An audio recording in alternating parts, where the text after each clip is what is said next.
Hello and welcome to the latest in our series of Australian webinars for this year. Maptech provides a new approach to classifying material for mining, which eliminates the manual generation of polygons, taking the guesswork out of grade control. Today, Mine Planning Solutions expert Eduardo Coloma will outline how to automatically define grade control polygons, considering operational constraints and minimising misclassification. Optimisation can be guided by economic values or classification variables and can help improve the grade control process while maximising value for your business. If you have any questions during this session, please type them into the questions box on the GoToWebinar panel and we will address them at the end of the presentation. I'll now hand over to Eduardo. Thanks, Alison. Hello to everyone. Well, as you know, the grade control is a very important process in open pit mine. Misclassification of ore or waste due to the suboptimal polygon design has immediately a substantial impact on the mine bottom line. Using an estimated block model with economic value, each block can easily be classified to maximize profit. However, this baseline classification of block doesn't necessarily satisfy the mining width constraint. So Grade Control Optimizer will focus on the classification and selectivity aspect of the grade control. We got two different approaches here. So we can be working with economic approach. In that case, we're going to maximizing the profit, or we can use cutoff, which we are going to try to minimize the misclassification. The different approach has different ways to work with, so I'm going to be explaining that one in more detail during the demonstration. It's user defined, so the user can change all the mining width constraint as whatever you want. It's very easy to change different mining width and see the difference in the result, and more importantly, quantify in terms of the misclassification or in terms of the revenue. It's a very accurate result. The optimization engine is very precise.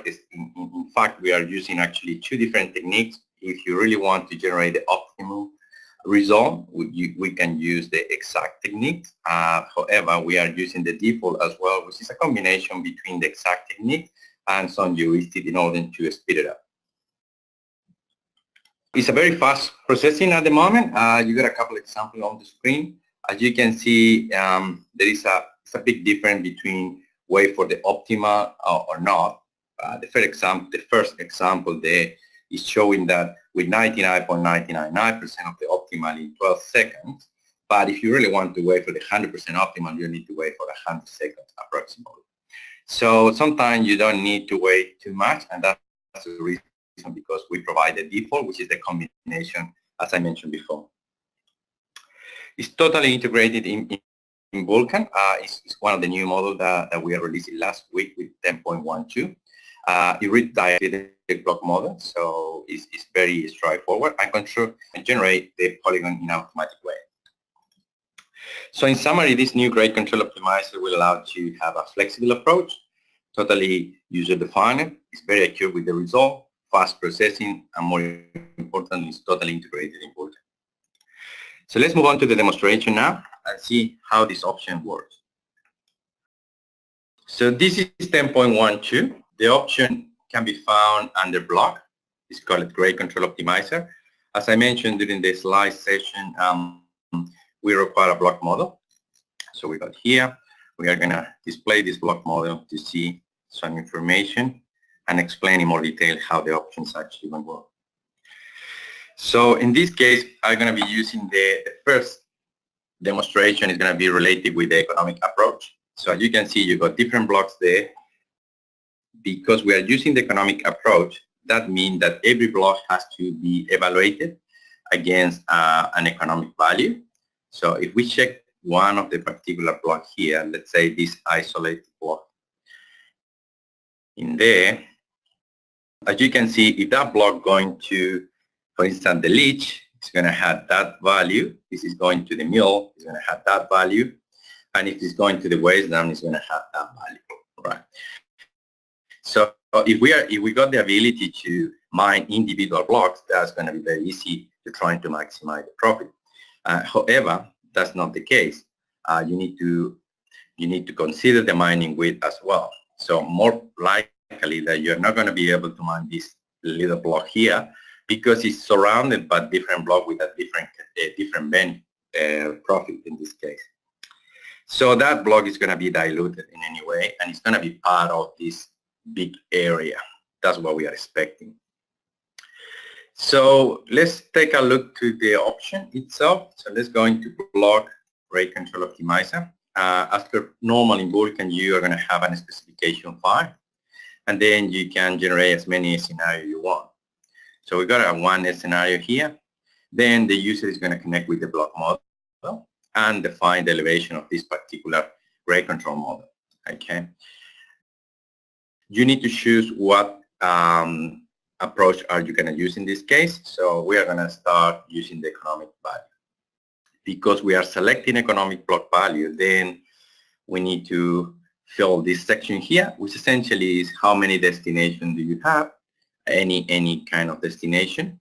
There is no limit in that one. And then you need to link the name of the destination with the variable in the block model. You can also apply some constraint, as you can see here in this example. The constraint is another variable in the block model that essentially is flagged with zeros and a value, and the optimizer is not going to do anything in that area. So for instance, here, as you can see, the block model is the red boundary, but we've got some areas with essentially we flag those, and we don't want to do anything in this area. So the gray control optimizer is going to basically do the job in this where we are saying the block at the moment.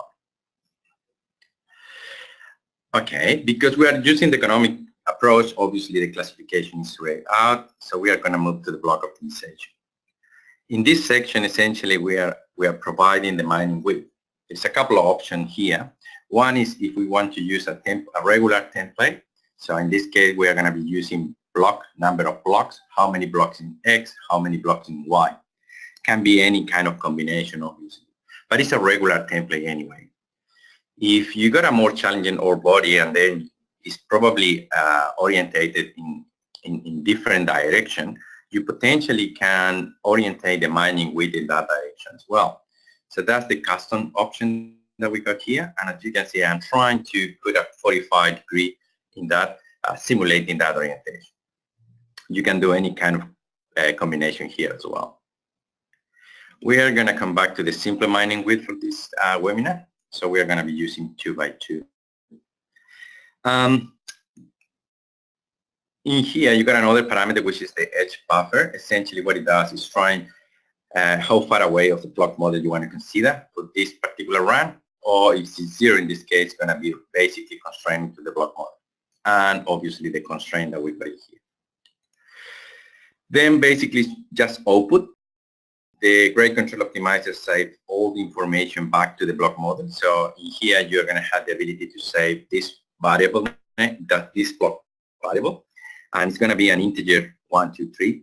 And if you want to record or save back to the block model the name of the destination, you potentially can generate another variable with the destination name. So you got full flexibility in there. This little option here is very useful to understand what the software is doing, and essentially it's important because at the end you're going to have a report which you can analyze and see how many blocks were sent to different destinations.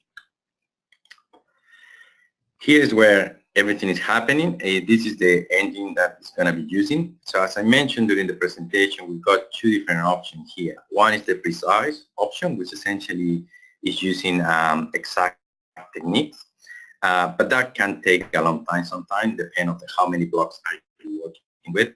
So if it's taking too long, then the timeout parameter take over and finish the process. The default is a combination between the precise and heuristic technique. In this case, we're using simulating annealing.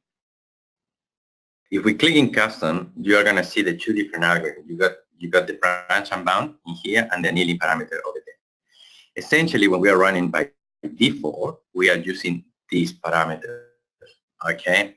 Now, of course, if you know about how to affect the simulating annealing, you can modify the parameter here and give it a go. So for this case, we are going to be using just the default for now. The last thing that we need to consider here is how the polygon is going to be doing the optimization. Remember, one of the big output of this option is the automatic polygon generation. So in here, you got a bunch of different parameters that actually has some costs associated, and they are working relative between each other. So this is going to control how it's going to be the final polygon at the end. Those polygons can be saved back to a layer. Any naming can be added here. And that's it. So now we are in a position to run. Either way, we can run the block optimization or the polygon optimization or the two at the same time. Because we are doing just one, let's try to run now. So as you can see, we got the polygon over there. Probably it's going to be better for you guys if we improve this one a little bit. There we go. So as you can see, we got all the areas. So this is a big polygon here, which is basically the area that we were discussing at the beginning. Then a couple of collections in here, or obviously in a 2x2 mining width. So you don't have polygon that doesn't have 2x2. For instance, you can see here this one, because we got 2 blocks in X and 2 blocks in Y. It's possible to generate a polygon. Now you can improve this polygon playing with the different parameters as I showed you before. So one of the things that I mentioned, now we've got a variable in the block model. See that 2x2. We can actually color by that one, which is the result of the 2x2. And all those blocks obviously has been passed to that particular destination, because that's how you are going to be mining at the end. You got that information, and if we generate an input here, let's click. So we are going to have that variable. Oh, hold on. There we go. There we go. That one there. So we are going to have the 2x2, which is 1 in this case, and the destination is the mill. In this area here, this is going to be 3, and the destination is going to be down, and so on. So all depend on the information that you put in the panel. So that's how the system is going to work. This is a layer, and then you can save that one in a DGD. Okay, it's as per normal. And that information is going to be available if you want to do something else. So that is the economic approach. I'm going to try to run the second exercise with the classification approach and how different are.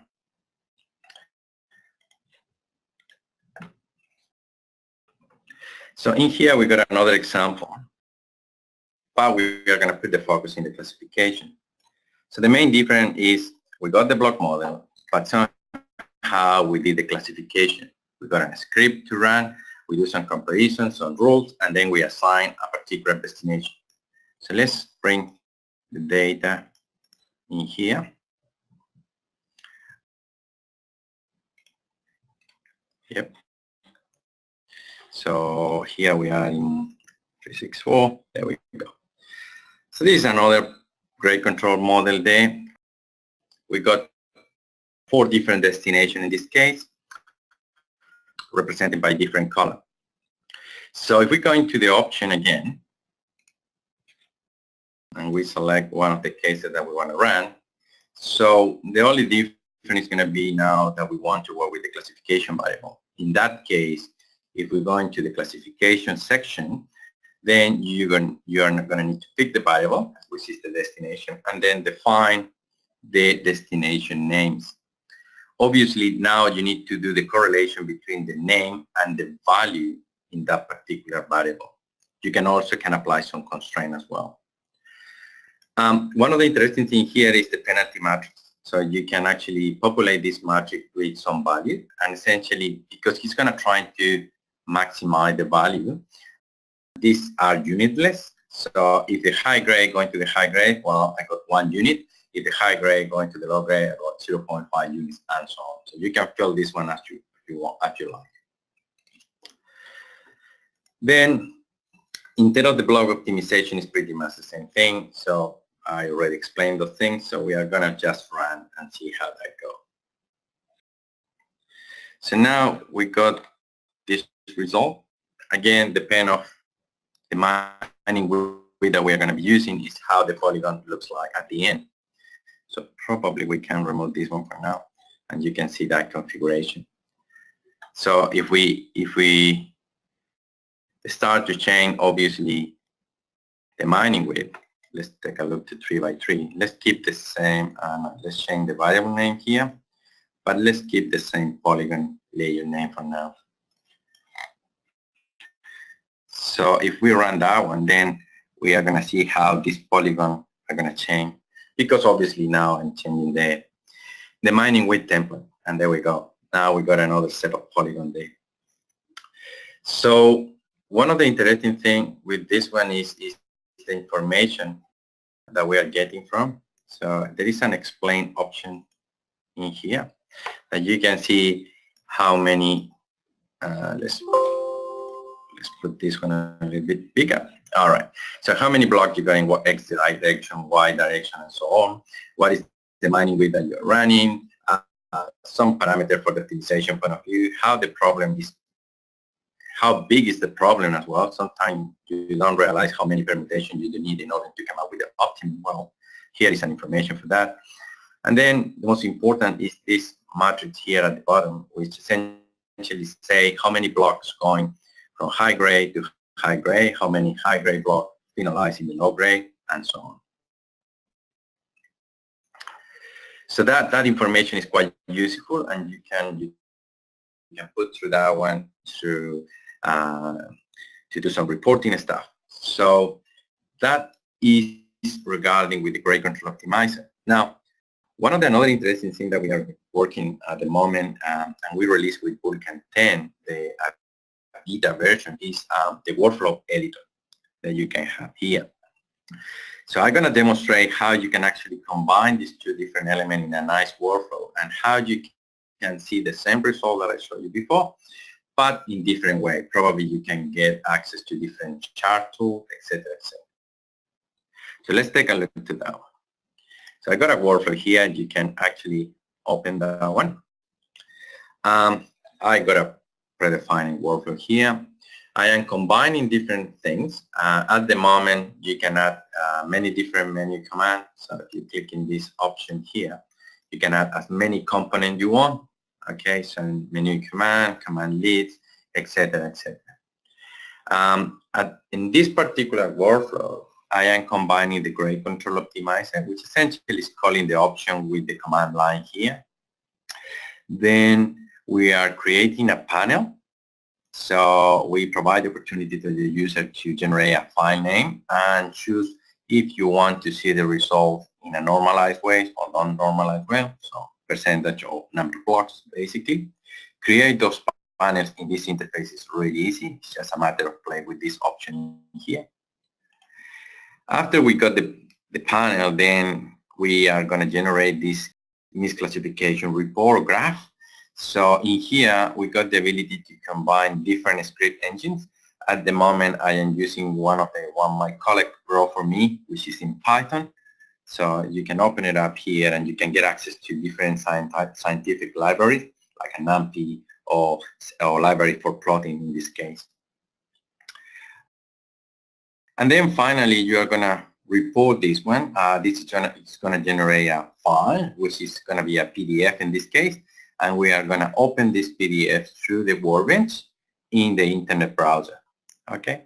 Of course, you can add more elements here as you go. You can, let's say that when you finalize your report, maybe you want to send the email to someone else. Well, you put that one there, you put the email, and then the system is going to run for you. All right. So how the system run? Well, you got a couple of options here. Let's run it all together. So the first thing that the system is going to be doing is the grade control optimizer. Then it's going to display the panel that I was mentioned, and I want to normalize the data. Then it's going to run to the Python, and finally it's going to generate the misclassification report, or graph in this case. So the same information that we saw before, but in different output. So in here it's more simple to realize that you're actually doing an 80.3% of high grade going to the high grade, and so on. So it's very easy. But again, this is one of the interesting things with the workflow editor and the Workbench. You can combine different things in the same environment, and trying to give you more information in a different way. that can be useful across all the different departments in the organization. So obviously this is a PDF file, so you can print it as per normal. So that in that way is how you can actually combine all these elements, and in particular grade control optimizer that we are actually looking at the moment. I think that is in a general idea what we want to share with you today, guys. That's for me. I'm going to pass to Alison to see if we got some questions of the day. Okay, well, thank you, Eduardo, for a detailed presentation on the Grade Control Optimizer and how it can be integrated through a workflow process in Vulkan. We do still have time for a couple of quick questions. Is the Grade Control Optimizer available as part of a standard Vulkan license? Yeah, well, this is an add-on. Essentially, it's a new model, so yeah, you can get that one if you want to, but require at least a MindModeler, GeoModeler, and GeoStat model, obviously. The base is the block model. Yep. Okay. And what do you see are the main advantages of the Grade Control Optimizer? Well, I think, in my opinion, I think that the automatic generation is quite important. We all know that if we got a single data set and we got 4 different people and we pass them and say, hey, create some classification polygon here, we're gonna have probably 5 different results. Yeah, I know, I say 4 people, 5 results, because most of the people are gonna generate two solutions for you, 2 different alternatives, you know. So what we're trying to do here is trying to reduce that human interaction and trying to come up with a methodology that you can do the same thing multiple times, you can get the same result, and more importantly, you reduce the misclassification and you take in consideration the mining width. So I think there's a plenty of different advantages there that the user can benefit from this. Okay, and we've probably got time for one last question. What's the connection between the Grade Control Optimizer and Vulkan's current grade control functionality? Right. So at the moment are totally separate. So you've got the grade control here, and they are not interact. However, I think there is a lot of interaction between them at the end, because with the grade control process, you can generate your grade control model quite dynamically. Then you can take the result and run through the grade control optimizer to generate the automatic polygon generation. So there is a lot of connection in there that you can do, and obviously you can connect that one as well with the workflow editor. Okay, well that probably brings us to the end. That's about all we have time for today. Thanks again, Eduardo, for the overview of how Grade Control Optimizer can help automate and optimize grade control process. Customers with current software maintenance can download the latest version of Vulkan from users.maptech.com. And as you can see, Vulkan 10.1.2 is available for download now. Of course, if you have any questions about using Vulkan, please contact your local Maptech office for assistance. If you'd like to view this webinar again, or have any colleagues who didn't get a chance to join us today, you'll be able to view it on maptech.com. While you're there, you can catch up on our other webinars covering a whole range of topics, and we'll be running additional webinars about Vulkan in the near future. Thanks again for joining us today.